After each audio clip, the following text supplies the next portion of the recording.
Hello and welcome back. This is video 2 regarding the Checkpoint installations. In the previous video we prepared the Checkpoint gateway. Now we're going to prepare the management server.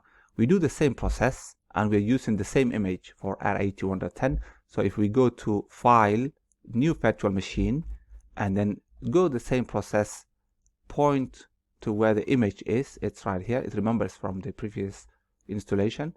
And then we use the same steps: Linux, Red Hat, 64-bit, and then we continue, and the name is cp-sms01, and the location is the folder we dedicated for that. So cp-sms01, if you click, you can copy the location and then paste it here.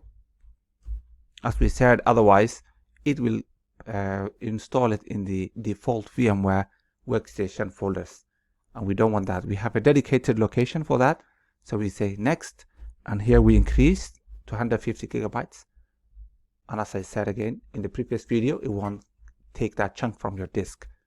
Then we manage the configurations. Here we give it 8, or maybe we can give it a little less. 8 is the actual, if you're doing R80, 8 is the minimum, so we keep that as it is. And then we also set the processes.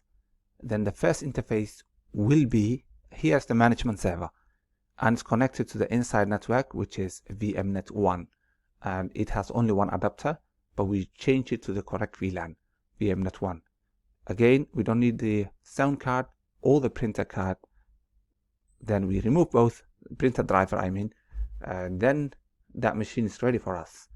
We can complete it. When that prepares it, we drag it to the folder, and now you can see our gateway and our management server are in the right folder.